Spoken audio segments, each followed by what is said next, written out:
Get down on your knees, boy! Griffin Caldwell's hand shoots out and slaps Blake Turner across the face. The crack echoes through Jefferson High's cafeteria like a gunshot.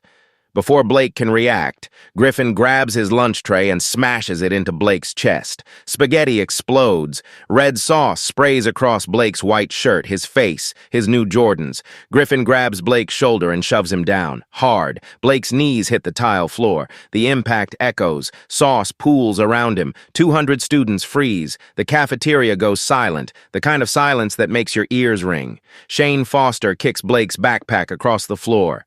That's where you belong, on the ground. Wyatt Pierce circles with his phone, filming. Smile, scholarship, this is going viral. Griffin stands over Blake, one boot on either side, trapping him. He grabs Blake's hair and yanks his head back.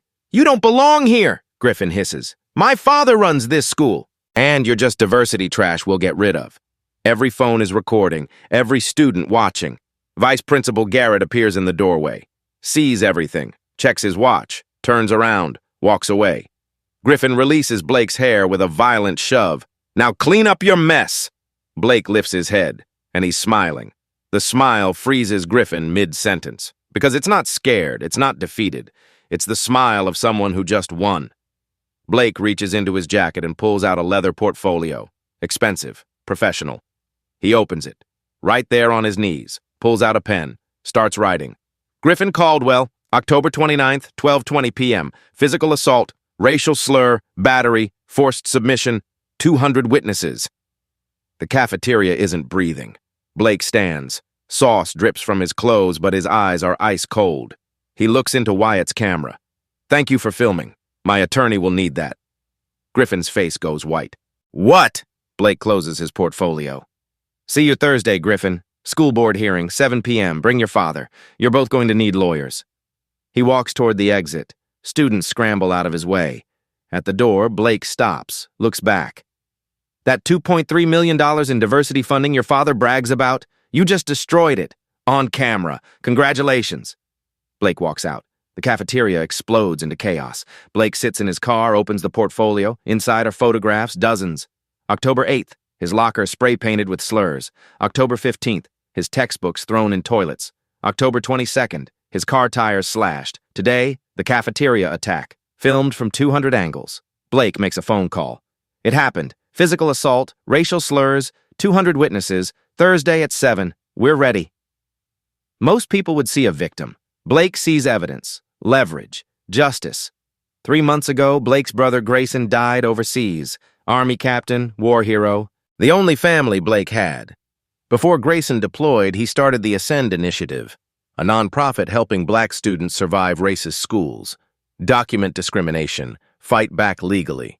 Grayson died before finishing the work. Blake promised to complete it. Blake didn't transfer to Jefferson High by accident. He came as an investigator, a 16-year-old collecting evidence of systematic racism. Jefferson High enrolled 12 scholarship students this year, all black or Latino. Why? Federal government offered $2.3 million in diversity funding, but only if the school kept 70% of students through December. The school didn't want these students, so they created a plan, make life unbearable so students quit voluntarily. 3 already left. Destiny Cooper withdrew after panic attacks from daily harassment.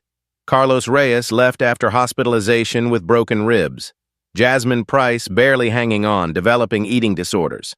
9 students filed harassment complaints. Vice Principal Garrett buried all 9. 0 investigations, 0 consequences. Blake spent 3 weeks documenting everything. Every slur, every ignored complaint, every accident. He interviewed withdrawn students, got their stories, got permission to use their testimony. He studied federal civil rights law, Title VI, hostile educational environment. He hired an attorney using Grayson's life insurance money. Then he waited. Waited for Griffin to go too far. Today was that moment. Griffin thought he was humiliating a weak kid. What he actually did was commit assault on camera with racial slurs while a school official did nothing. Blake didn't document bullying. He documented a federal civil rights violation. That phone call? Blake's attorney, confirming Thursday's emergency board hearing. Blake requested it 2 weeks ago. The board tried to deny it, but Blake's attorney reminded them, district policy guarantees any student facing expulsion the right to a formal hearing. Yesterday, someone planted Coach Murray's stolen iPad in Blake's backpack. Vice Principal Garrett found it. Blake is now suspended, facing expulsion for theft, the same playbook they used on Carlos. Except Blake isn't withdrawing, he's bringing receipts. Thursday, Blake will present evidence of systematic discrimination, photos, recordings, witness statements. He'll show 3 years of scholarship students harassed out. He'll show the financial incentive to make students disappear, and he'll make them choose. Fix this system or face federal investigation, lawsuits, and national media. Blake sits in his car, staring at ruined clothes. His face still stings from Griffin's slap. Text from his mom. "Baby, please come home. This isn't worth it. I can't lose you too." Blake almost responds. Almost says, "You're right." Then another text from Simone. "Whatever you need Thursday, we're with you." Blake thinks about Grayson's last letter. Don't just survive their systems. Change them. For the kids who can't fight back. Blake opens his eyes. His jaw sets. He's not backing down. It's Tuesday afternoon. The board hearing is Thursday at 7 p.m. Blake has 48 hours to prepare. Griffin has 48 hours before his world ends. Jefferson High has 48 hours before they discover attacking Blake Turner was their biggest mistake. This isn't one black student fighting back. This is every silenced student, every buried complaint, every forced withdrawal. This is justice coming for everyone who thought they were untouchable. Wednesday afternoon, Blake walks into AP History at 2:15 p.m. Every head turns. Whispers follow him like shadows. Yesterday's cafeteria video has 180,000 views. Half the comments call him a hero, half call him a liar. Mrs. Langley announces group projects. Blake's stomach drops before she speaks. Griffin Caldwell, Shane Foster, Wyatt Pierce, and Blake Turner. You're Group 4. The room temperature plummets. Griffin turns, smiles at Blake. Pure venom. After class, Griffin blocks the doorway. Shane and Wyatt flank him. "Here's how this works, scholarship." Griffin's voice is quiet, dangerous. "You do all the work. We present. You get a C. We get A's. That's the price of breathing our air." Blake adjusts his backpack. "No, I'll do my share. You do yours." "What did you just say?" "I said no." Griffin grabs Blake's backpack and rips it off. Papers explode across the floor. Shane kicks Blake's textbooks. They scatter like dice. Wyatt steps on Blake's research notes, grinding them. Students walk past. Nobody stops. Blake crouches, gathering papers. His face shows nothing. Griffin crouches beside him. "You think your notebook scares me? My father owns this district. Police chief is my godfather. You're nobody." Blake meets his eyes. Thursday, 7 p.m. Don't be late. Griffin's jaw tightens. Blake stands, walks away. Behind him, Shane whispers, "Dude, what if he's serious?" Griffin snaps, "He's bluffing," but his hand is shaking. Friday afternoon, 3:45 p.m. Blake walks to his Honda Civic, stops 10 feet away, all 4 tires slashed, rubber shredded. His car tilts sadly. "No." Blake's voice cracks. Laughter echoes. Griffin leans against a BMW, spinning a knife. "Someone doesn't want you here." Shane and Wyatt box Blake in. Peyton Whitmore, Griffin's girlfriend, Instagram influencer, 56,000 followers, appears with her phone recording.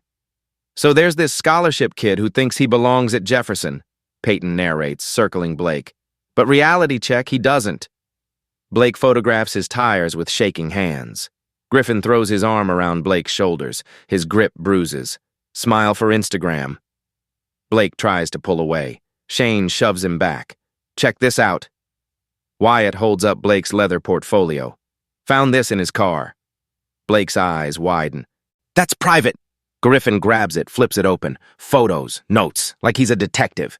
He starts tearing pages out. Rip, rip, rip. Evidence of vandalism, witness statements, 3 weeks of documentation. "Stop!" Blake lunges. Shane shoves him. Blake hits a car. Griffin tears page after page, letting them scatter in the wind. "Investigation over."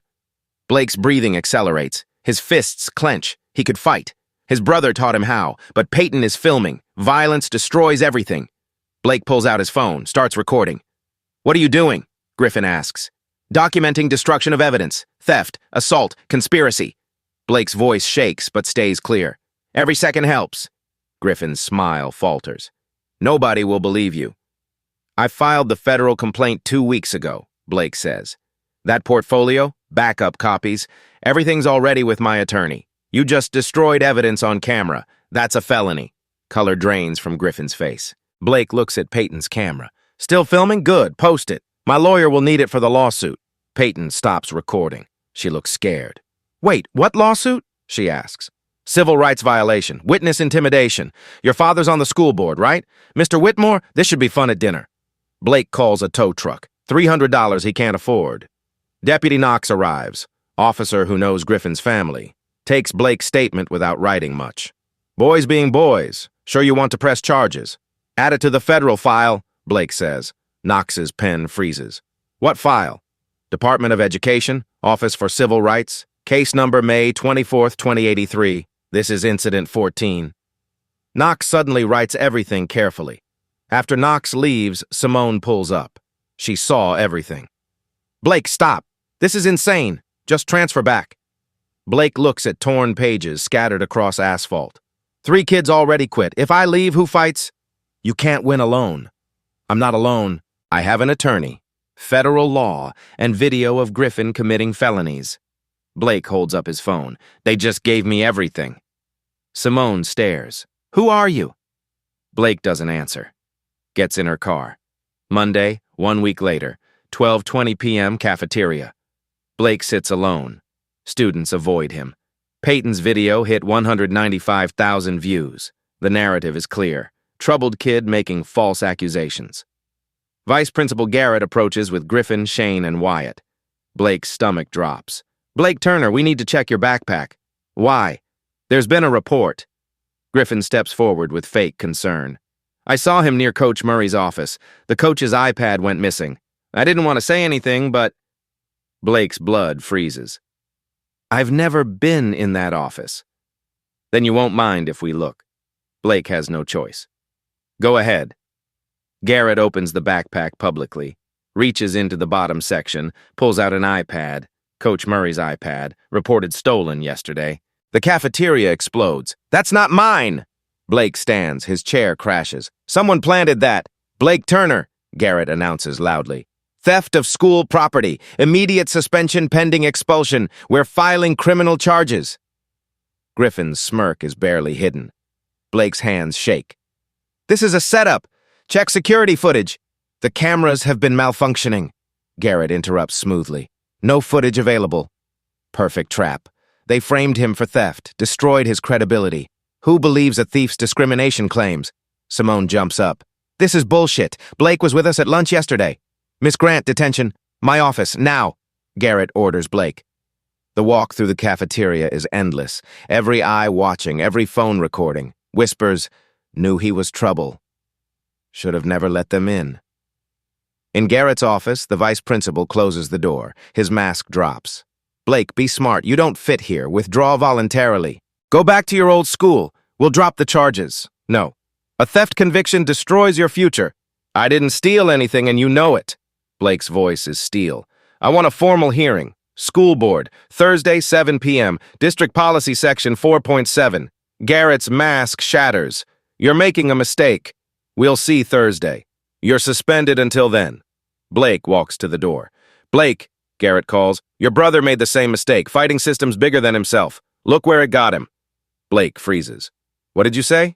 Grayson Turner, Army captain, died fighting an unwinnable war. The system always wins, Blake. It crushed him. It'll crush you.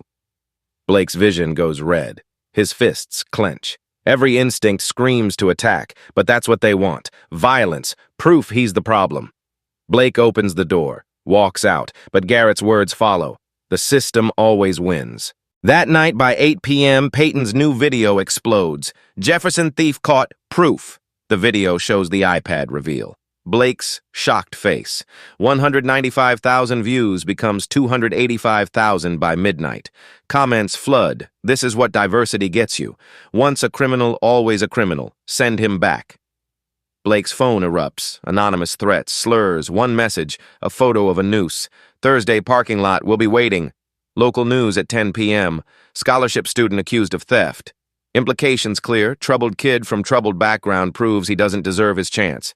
Blake sits in his room, phone buzzing constantly. His mom knocks. Baby, please. She's been crying. Just quit. Transfer back. I can't lose you too. Blake opens the door. His mom collapses into his arms, sobbing. Your brother fought the system and it killed him. She grabs his face. I will not bury another son, please. Mama, no. Grayson is dead. He fought and died and nothing changed. And now you're doing the same. Blake holds her while she cries. That's why I can't quit. If I stop, Gray died for nothing. She has no words, just sobs. Blake's phone buzzes differently. Text from Simone. Hash-a-stand with Blake trending. 340 people fighting. Terrence. Thursday. We stand with you. Blake opens Twitter. Hash-a-stand with Blake has 340 tweets. Students of color, white allies, 2 teachers, outnumbered 20-1. But fighting. He calls his attorney at 11 p.m. They framed me. Planted evidence. Miss Chen doesn't sound surprised. Expected. Alibi? Simone and Terrence. I never left their site. Perfect. I'll depose them tomorrow. Blake, this frame job might help your case. How? Desperation makes people sloppy. Winners don't cheat. See you Thursday. Blake works until 4 a.m., building counterarguments, researching precedents, preparing for war. His eyes burn. His body aches. His reputation is destroyed, but Thursday is 3 days away. And Blake Turner refuses to quit. Can Blake prove he was framed? Will anyone believe him? Is Thursday his defeat or his victory? 3 days until everything explodes. Thursday morning, 5:30 a.m., Blake sits at his desk, staring at a framed photograph. Haven't slept in 3 days. 2 boys in military uniforms, Blake at 14, skinny and uncertain. Grayson at 23, already carrying the weight of leadership. Brothers, 9 years apart, connected by everything. Blake touches the glass. I don't know if I can do this, Gray. The photo doesn't answer. Never does. His mind drifts back. 2 years ago, summer, Grayson's last visit before deployment. They sat on the apartment porch, Grayson in Army uniform, Blake in an oversized jersey. You know what I learned at West Point? Grayson asked. How to shoot people? Blake joked. How to fight systems. Grayson's voice turned serious. Individual people? Easy. But systems? Systems are designed to crush individuals. So how do you fight them? Documentation, patience, law. Grayson pulled out the leather portfolio, the same one Blake carries now. This belonged to our grandfather, civil rights lawyer in the 60s, fought segregation, lost most cases. But his documentation changed laws 20 years later. He handed it to Blake. If something happens to me, use this. Document injustice. Fight systems. Nothing will happen. Blake protested. Grayson smiled sadly. Promise me, if you face a system designed to break you, don't just survive. Document, expose, change it. For the kids who come after. I promise. 3 months later, Grayson died overseas. Blake opens his desk drawer. Inside, a letter. Military stationery. Written the night before Grayson's final mission. Paper soft from handling. Some words blurred from tears. Blake reads it again. Little brother, if you're reading this, I didn't make it. I'm sorry. I know losing Dad and now me feels like the world is punishing you. But you are not a victim. You are a weapon. I've set up the Ascend Initiative, non-profit with $200,000 from my life insurance. You control it at 16. Use it. Hire lawyers. Document everything. Fight systems that crush black kids who dare to dream. I'm dying fighting a war I don't understand. But you're fighting a war that matters. You're going to change schools, policies, lives. Don't just survive their systems, Blake. Burn them down with truth and receipts. That's how you honor the fallen. I love you. Make me proud. Gray Blake folds the letter, returns it to the drawer. I'm trying, Gray, but I'm so tired. Blake looks in the mirror. 3 weeks have left marks. Bruises on his shoulder. Dark circles under his eyes. Lost 8 pounds. Can't afford food after the tow bill. And anxiety kills appetite. Phone shows 47 unread death threats. Instagram hacked twice. Someone created a fake Twitter posting violent threats under his name. Yesterday, someone threw a brick through his mom's car window. Note said, your son is next. His mom hasn't stopped crying in 3 days. Blake scrolls #stand with Blake. 340 supporters. Sounds good until you see #Jefferson Thief with 4,200 posts. Email. College recruiters gone silent. Football scholarship offers withdrawn. Character concerns. 3 years of perfect grades. 3 years being the good black kid, gone in 3 weeks. Blake sits on his bed, head in hands. What if they're right? What if I can't win? His phone rings. Unknown number. Blake almost ignores it. Hello? Blake Turner? Woman's voice, professional, kind. Yes? I'm Dr. Michelle Harris, professor at Howard University. I saw your story. Blake's stomach tightens. Another person telling him to quit. 20 years ago, I was you, Dr. Harris continues. Scholarship student at a white school. They framed me for plagiarism. I almost quit. Blake sits up. But I fought. I documented. I exposed them. They changed their entire scholarship program, created protections. 20 years later, that school has graduated over 300 black students who wouldn't have survived the old system. Blake's throat tightens. You feel alone, like you're carrying the world. But Blake, you're not alone. Thousands of us fought the same fight. We're watching, supporting, ready to help. I don't know if I'm strong enough, Blake admits. Strength isn't never being afraid. It's being terrified and doing it anyway. Her voice firms. That board hearing tonight? Walk in with your head high. Present your evidence. Speak your truth. Let the law protect the powerless from the powerful. Blake wipes his eyes. Thank you. Make us proud, Blake. Make your brother proud. She hangs up. Blake sits in silence, then opens his laptop, reviews his presentation, every piece of evidence, every witness statement, every legal precedent. He thinks about Destiny, Carlos, Jasmine, the three who quit. He thinks about kids who'll come after him if he fails. He thinks about Grayson's letter. Burn them down. Blake stands, puts on his suit, the one from Grayson's funeral, looks in the mirror, 16, exhausted, scared, alone, but armed with evidence, federal law, and a promise. Okay, Gray, let's change a system. 6 p.m., the drive. Blake's mom drives in silence, her knuckles white on the steering wheel. Baby, it's not too late. We can turn around. Go home. Mama, I have to do this. I know. Tears roll down her face. I just can't lose you. You're all I have. Blake takes her hand. You won't lose me, promise. They pull into the parking lot, news van, dozens of people filing in, Griffin and his father in a Mercedes, Vice Principal Garrett, school board members, protesters with signs. Justice for Blake. Text from Simone. Inside, front row, we got you. Blake opens the door. Blake, his mom calls. He turns. Your brother would be so proud. Blake nods. Can't speak. He walks toward the entrance, clutching his portfolio. Behind him, the sun sets. Ahead, the library lights glow like a courthouse. This is it. Is Blake about to expose the truth, or walking into a trap that destroys him? The hearing begins in 1 hour. 7 p.m. The hearing begins. Blake walks into the library, converted into a hearing room. 7 board members sit at a long table up front. Stuart Caldwell, Griffin's father, sits in the center. School board president for 15 years, silver hair, expensive suit.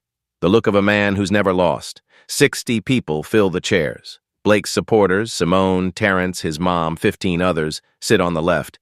Griffin's supporters, wealthy white families, his lacrosse team, Peyton, fill the right side. 3 times as many. A news camera sets up in the back corner. Vice Principal Garrett hovers near the board table, nervous energy radiating off him. Griffin sits in the front row with his mother. He's wearing a suit, too. Looks confident. Smug, even. Blake walks down the center aisle. Every eye follows him. Whispers chase him like ghosts. He sets his leather portfolio on the defendant's table, opens it, removes his laptop. His hands are steady now. The fear from this morning has crystallized into cold focus. Stuart Caldwell bangs a gavel. This emergency hearing is now in session. Blake Turner, you stand accused of theft of school property, specifically Coach Murray's iPad valued at $800. Additionally, you've filed a counter-complaint alleging racial discrimination and harassment. He pauses, looks at Blake over reading glasses. Those are serious accusations, son. I hope you can back them up. Blake stands. I can, sir, and I will.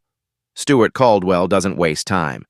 Before we hear from Mr. Turner, I want to address the elephant in the room. This young man has made inflammatory accusations against this school, against staff, against students, including my son. He's posted on social media. He's contacted the media. He's created a hostile environment. Murmurs of agreement from the right side. Now he stands accused of theft. The evidence is clear. Coach Murray's iPad was found in his backpack. We have witness testimony. We have the physical evidence. Stuart looks directly at Blake. Mr. Turner, why should we believe anything you say when you've been caught red-handed stealing school property? Blake expected this. They're trying to destroy his credibility before he even begins. Mr. Caldwell, I didn't steal that iPad. It was planted in my backpack as part of a systematic effort to force me to withdraw from this school. That's a serious accusation. Do you have proof? I have an alibi. I was in the library during the time the iPad was allegedly stolen. I never left. I have 2 witnesses who were with me the entire time. Stewart's eyes narrow. We'll hear from those witnesses, but first let's address your discrimination complaint. What evidence do you have? Blake connects his laptop to the projector. The screen behind the board illuminates. Members of the board, I'm here to prove 3 things tonight. 1, I did not steal Coach Murray's iPad. 2, I was deliberately framed to destroy my credibility before this hearing. 3, this school has engaged in systematic racial discrimination in violation of Title VI of the Civil Rights Act of 1964. He clicks to his first slide. Let's start with October 29th, 3 weeks ago. The screen shows a video compilation, the cafeteria incident from 4 different student phone angles. Griffin's voice echoes through the library. Get down on your knees, boy. The slap. The tray smashing into Blake's chest, the shove to the floor. You don't belong here. My father runs this school. Griffin grinding his boot near Blake's face. That's all your kind is good for. Vice Principal Garrett visible in the background, watching, checking his watch, walking away. The video ends. The room is silent. Stuart Caldwell's face is red. Griffin, what? That was taken out of context. Griffin stands. He provoked me. Sit down. Stuart hisses. Blake's voice is calm. 4 different angles, 200 witnesses, clear audio, physical assault, racial slur, battery, forced submission, and here. He points at the screen. Vice Principal Garrett. Present. Witnessed everything. Did not intervene. He looks at Garrett. Mr. Garrett, can you explain why you walked away from a clear assault? Garrett stammers. I didn't have full context of the situation.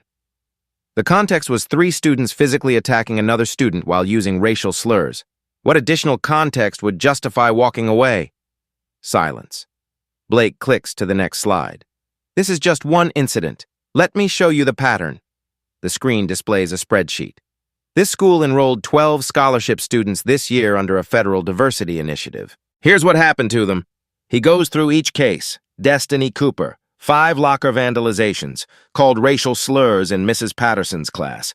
Teacher told her to develop thicker skin, filed complaint with Garrett, no investigation, withdrew October 15th after developing panic attacks. Carlos Reyes, physically assaulted daily. Locker room accidents resulting in broken ribs requiring hospitalization. Filed complaint, no investigation. Withdrew November 2nd. Jasmine Price, sexually harassed. Reported to guidance counselor. Counselor said, boys will be boys. Still enrolled but has lost 20 pounds in 3 weeks. Diagnosed with stress-induced eating disorder. Blake pauses. 9 students filed formal harassment complaints. Mr. Garrett buried all 9. 0 investigations. 0 consequences for harassers. Board members shift uncomfortably. Blake clicks to the next slide.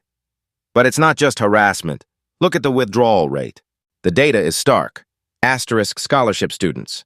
25% withdrew, 3 of 12 asterisk non-scholarship students. 2% withdrew, 8 of 400. Scholarship students are 12 times more likely to withdraw. Why? He doesn't wait for an answer. Clicks to the next slide. Social media evidence. Peyton's Instagram story. 195,000 views. Comments filled with racial slurs, calls for Blake to be expelled, celebrations of his exposure. This video was posted by Peyton Whitmore, daughter of board member Richard Whitmore. Blake looks at Mr. Whitmore. Your daughter broadcast defamation to 195,000 people. 0 consequences. But when Simone Grant said this is bullshit in my defense, she got detention. Mr. Whitmore sinks in his chair. Double standards. Selective enforcement. That's discrimination. Blake clicks to a new document. Board meeting minutes. Publicly available, but buried in the district website. Now let's talk about why this is happening.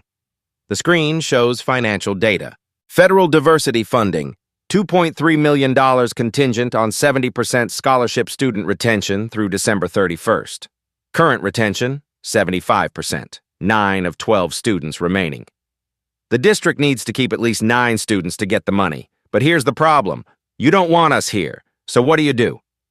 Blake clicks to meeting minutes from October 12th. A direct quote from Stuart Caldwell appears on screen. These scholarship kids are more trouble than they're worth. We need to thin the herd before the state audit. Stuart Caldwell goes pale. That was... Context matters. The context is clear, Blake interrupts. You wanted us gone, but forced expulsions create liability, so you created conditions so hostile that students would voluntarily withdraw. No discrimination lawsuits, no federal investigations, just troubled kids who couldn't adjust. He displays text messages obtained through faux IA requests. Garrett to Stuart Caldwell. The Turner kid refuses to leave. What do we do? Stuart to Garrett. Find a reason. Make it stick. Garrett to Stuart. Tyler's working on something. Blake corrects himself. Sorry, Griffin. Griffin's working on something. He looks at Stuart. You used your son as a weapon to solve a budget problem, and you let him use racism as the tool. The room erupts. Parents shouting. Griffin's mother crying. News camera zooming in. Stuart bangs the gavel. Order! These messages could be fabricated. They're from official district email servers, obtained legally through Freedom of Information Act requests. I can provide the full metadata for independent verification. Blake clicks to the next section. Now let's talk about the iPad. Timeline appears on screen. Tuesday, 2:15 p.m. Coach Murray reports iPad missing from his office. Tuesday, 2:15 to 3:45 p.m. Blake was in the library. Never left. 2 witnesses confirm. Wednesday, 12:20 p.m. iPad discovered in Blake's backpack. 24 hours later. How did an iPad I never touched appear in my backpack? Blake asks. He plays audio from the parking lot. Griffin's voice. We can't just keep messing with him. We need him gone for good. Shane. What if we plant something? Griffin. My dad can make the charges stick. The recording quality is crystal clear. Stuart jumps up. That recording is illegal. Inadmissible. Blake's voice stays calm. Virginia is a one-party consent state. I was part of the conversation. The recording is completely legal. Would you like me to cite the statute? He doesn't wait for an answer. I'll also present testimony from Simone Grant and Terrence Wade, who were with me in the library during the entire window when the iPad was allegedly stolen. They'll testify under oath that I never left their sight. Blake clicks to the next slide. And here's something interesting. Coach Murray's iPad was traced via its serial number and Find My iPhone feature. Want to know where it was between Tuesday and Wednesday morning? The screen shows a map, location data from Apple's servers. Griffin Caldwell's home address. The iPad was in Griffin's possession for 18 hours before it was found in my backpack. Griffin stands, face red. That's impossible. I never... Sit down, Griffin. Stuart orders, his voice shaking. Blake reaches into his portfolio, pulls out a sealed envelope. I have 3 final documents. These are the ones that change everything. The room goes completely silent. Blake opens the envelope slowly, deliberately. Document 1. He holds up official letterhead. Formal complaint filed with the U.S. Department of Education's Office for Civil Rights. Case number May 24th, 2083. Filed November 15th, 2 weeks ago. It details every incident, every policy violation, every failure to act. Stuart's face goes white. You filed a federal complaint? The investigation is already open. If they find systematic discrimination, and they will, this district loses all federal funding, not just the diversity grant. All of it. Title Y funding, special education funding, school lunch programs, everything. Board members start panic whispering. Blake continues. Document 2. He holds up another letter. Johnston and Associates, a civil rights law firm based in Richmond. They're representing all 12 scholarship students pro bono. They're preparing a class action lawsuit for hostile educational environment, violation of Title VI, and deliberate infliction of emotional distress. He lets that sink in. The estimated damages? $7 million. Your insurance won't cover that. The district will... Mr. Whitmore whispers, Oh my God. Blake holds up the 3rd document. Document 3. Press release going to every major news outlet in Virginia tomorrow morning. It includes every piece of evidence I've shown you tonight, plus testimonials from all 9 affected students, plus the audio recording of Griffin planning to frame me. He shows the headline, School Board President's Son Leads Racist Campaign. District Faces Federal Investigation. But I'm not sending it yet. Stuart finds his voice. This is blackmail. No, Mr. Caldwell, this is accountability. Blake looks at each board member. Here's what happens now. You have 2 choices. Option A, fight this. The federal investigation proceeds, the lawsuit proceeds, the media proceeds. You lose millions, you lose your jobs, you lose everything, he pauses. Option B, fix this, tonight, immediately. Comprehensive anti-discrimination policy with third-party oversight. Mandatory bias training for all staff and students. Consequences for harassers, including Griffin. Protection for victims. Anonymous reporting system. And Mr. Caldwell, you resign from the board. Stewart stands. You can't force me to. I'm not forcing anything. I'm giving you a choice between public disgrace and private accountability. Blake's voice drops, gets quieter, more dangerous. You chose cruelty. I choose consequences. The room is frozen. No one breathes. Blake closes his portfolio. The federal investigation is real. The lawsuit is real. The evidence is real. This is your last chance to fix this before it becomes a national story. He looks directly at Stewart. You said the system always wins. You were wrong. The system wins when good people do nothing. But I'm not doing nothing. I'm burning it down with nothing but truth and receipts. Just like my brother taught me. For 10 seconds, no one moves. Then board member Mrs. Iris Campbell stands. She's been silent the entire hearing. Mr. Caldwell, I move that we accept Mr. Turner's proposal immediately. Stewart's head whips toward her. Iris, you can't. I can and I am. This district is facing federal investigation, civil liability, and national humiliation because of decisions you made. Vote now or I resign and go to the press myself. Mr. Whitmore stands. I second the motion. Douglas, I have a company to protect. I cannot be associated with a federal discrimination case. Other board members nod. Stewart looks around the table, realizes he's alone. Fine. His voice is barely a whisper. I resign. Effective immediately. He removes his nameplate from the table, looks at Blake with pure hatred. You have no idea what you've done. Blake's voice is gentle, almost kind. I know exactly what I've done. I gave 9 students their voices back. That's what I've done.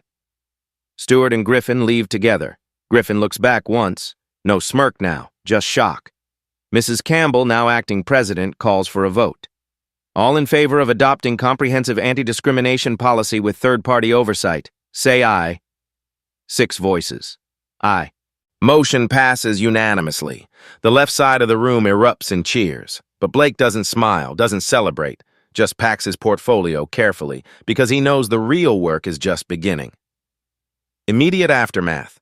8:30 p.m., Mrs. Campbell bangs the gavel. We have additional motions. The room is still buzzing. Blake's supporters cry, hug, his mom sobs. Simone films everything, the right side empties, families leaving quietly, avoiding eye contact. Motion to suspend Vice Principal Garrett pending investigation into buried harassment complaints. Aye, from all 6 remaining board members. Garrett's face goes pale. He backs toward the exit. Mr. Garrett, remain on campus until we secure documents from your office. Security will escort you. Garrett leaves, flanked by officers. His career just ended. Motion to expel Griffin Caldwell, Shane Foster, and Wyatt Pierce for assault, harassment, and conspiracy. Blake's stomach tightens hearing it aloud. Aye! Unanimous. Griffin's mother sobs in the back. Griffin already left. Motion to suspend Peyton Whitmore for 10 days. She'll complete 200 hours community service at the Ascend Initiative. Mr. Whitmore's head drops. Aye, he whispers. Motion to clear all records for Blake Turner, Destiny Cooper, Carlos Reyes, and Jasmine Price. The theft accusation is dismissed. Aye. Blake's permanent record, the accusation that would have destroyed his future, vanished. Motion to partner with the Ascend Initiative on comprehensive mentorship, funded by district resources. Aye. Grayson's legacy just became official policy. Mrs. Campbell looks at Blake. Mr. Turner, on behalf of this board, I apologize. We failed you. We failed 9 students. That changes tonight. Blake nods. Can't speak. This hearing is adjourned. Simone tackles Blake with a hug. You did it! You actually did it! Terrence follows. Bro, that was incredible. Your brother would be so proud. Blake's mom pushes through, grabs his face. Baby, you were so brave. She's crying but smiling for the first time in weeks. The news reporter approaches. Blake, can we get a statement? Blake looks at the camera. This isn't about me. This is about Destiny, who couldn't come to school without panic attacks. Carlos, still recovering from broken ribs. Jasmine, fighting an eating disorder. His voice strengthens. This is about every black and brown student told they don't belong, who was harassed until they quit, who was silenced. He looks directly at the lens. Systems don't change because powerful people wake up. They change because hurt people refuse to stay silent. Document everything. Speak up. Fight back. You're not alone. The segment will air at 11 p.m. Outside, Blake needs air. The parking lot is mostly empty. Griffin sits on the curb by his father's Mercedes, head in hands. His mother is on the phone calling lawyers. Stewart paces, talking frantically. Blake watches from a distance. Griffin's world collapsing. College applications now show expulsion for racial assault. Athletic scholarships gone, reputation destroyed. Blake could gloat, could throw Griffin's words back. But he doesn't. Simone appears beside him. Don't feel sorry for him. I don't, Blake says quietly. But I didn't want to destroy him. I wanted to stop him. There's a difference. He would have destroyed you without thinking. I know. That's why I'm not him. Blake turns away. Over the next week, Jefferson High transforms. Garrett's investigation reveals 14 buried complaints over 3 years. Not just scholarship students, LGBTQ students, Muslim students, anyone who didn't fit. He's terminated. Loses pension. Local news. VP Garrett fired after systematic cover-up. The district hires Dr. Michelle Harris as new vice principal and director of equity. She creates a student oversight committee. Simone and Terrence co-chair. Anonymous hotline established. Third-party investigators hired. Mandatory bias training scheduled. Most importantly, Destiny and Carlos are contacted. Offered full support to return. Counseling, protection. Both decide to come back in January. Jasmine finally eats lunch in the cafeteria again. Sits with Blake, Simone, Terrence. Still struggling, but healing. Ascend Initiative receives $50,000 district funding. Blake hires 2 mentors and a therapist for scholarship students. Jefferson becomes a case study. Other districts call for advice. Governor's office requests Blake testify at state hearings, but there's a price. Some students won't talk to Blake. Parents call him a troublemaker. Former football teammates avoid him in hallways. Death threats stopped, but whispers haven't. He destroyed families. Cost people jobs. Went too far. College recruitment picks up, but differently. Schools see him as activist first, students second. Some embrace it. Others worry he's controversial. He's invited to speak at conferences. He does because it matters. But part of him just wants to be normal again. He can't unsee what he's seen, can't forget how many adults watched him suffer and did nothing. Trust is hard now. Late Friday, 1 week after the hearing, Blake visits Grayson's grave. Places his acceptance letter on the headstone. Full scholarship to Howard University. Pre-law program. I did it, Gray, Blake whispers. Changed the system, just like you said.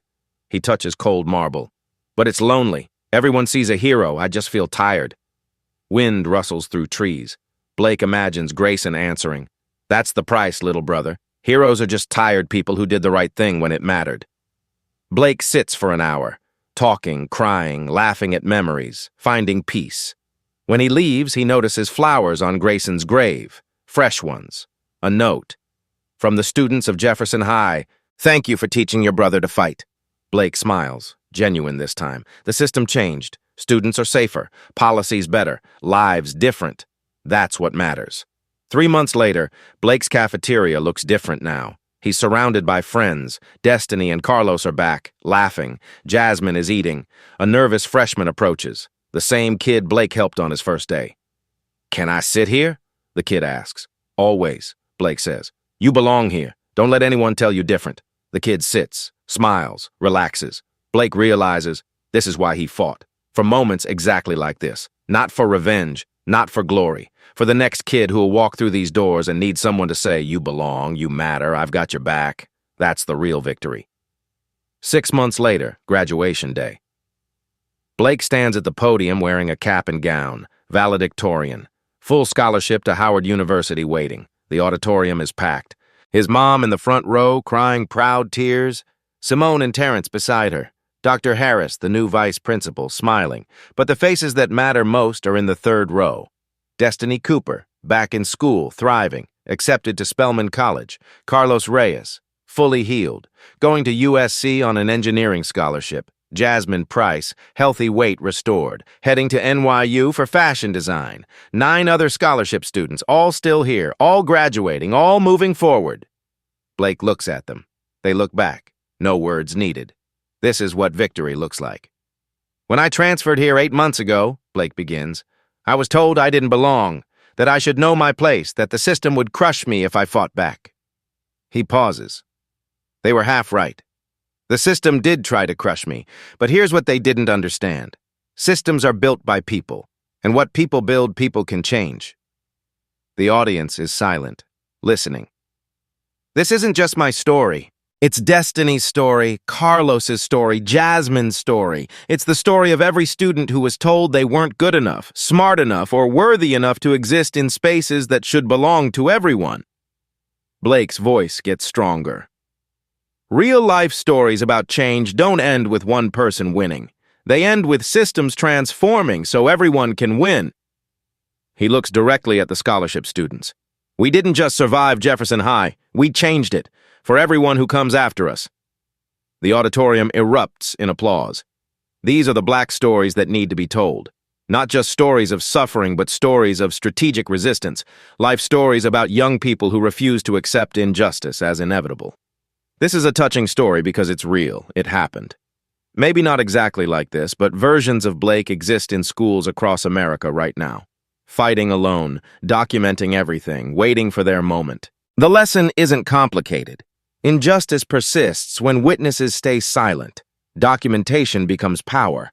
That's 12 words, but they contain a revolution.